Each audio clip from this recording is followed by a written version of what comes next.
Under my plan, which is before the Congress now, we can take advantage of the next generation of electric vehicles that a typical driver will save about $80 a month from not having to pay gas at the pump. If your home is powered by safer, cheaper, cleaner electricity like solar or heat pumps, you can save about $500 a month on average.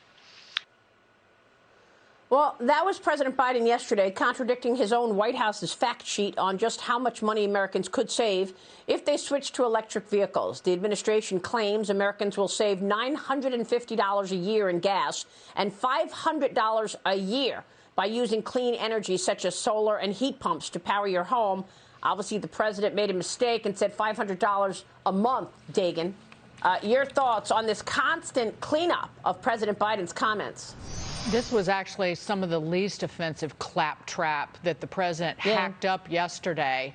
Again, continuing to castigate and vilify the energy companies. He couldn't just stand up there, and this would lower prices and quickly stand up there and say, I'm going to reverse everything that I have done, that my administration has done to damage the oil and natural gas business in this country. I'm reversing it all. I'm going to promote financing of new fossil fuel projects. I'm going to speed up the permitting for, say, the pipelines and the access that these companies need to get to the leases that they already have, or develop and promote the drilling permits that they already have.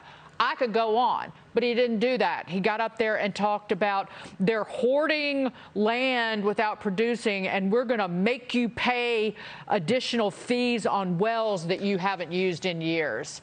This administration does not understand the way that the energy business works. Maybe they do, and they still want to put it out of business, but again, it's just simply not true what he was saying. And the Journal points this out today, the opinion page. Companies have to either produce oil and gas on leases or give the leases back to the government, and they pay money for the leasing.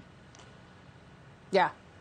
And then he's always blaming everybody else, James. It's COVID's fault. It's Putin's fault. It's the oil companies' fault. It's the meat companies. Yeah, I don't. Certainly, Joe Biden has told a lot of whoppers in his half-century career in the swamp, but I think the sheer scale of these alternative energy deceptions, I think, is really beyond anything else. It's not just American families he deceives. He tried this out with the CEOs of the largest companies in the country, the Business Roundtable recently, urging them to make lots of climate plans and saying it's not going to hurt your bottom lines. It's actually going to be a savings. And he tries this with taxpayers. We remember the Build Back Better multi-trillion-dollar plan was going to cost zero, nothing. It's all free. And of course, if this were true for any of these groups, he wouldn't need to have a policy. He wouldn't need to have to craft a big bill with Bernie Sanders. People would just do it and get the savings. Yeah. It tells you he's not confident in his ability to sell this huge, massive, costly transition away from fossil fuels to inefficient energy sources. Yeah, but they're still driving it. Look what the SEC did with these new rules for all public companies.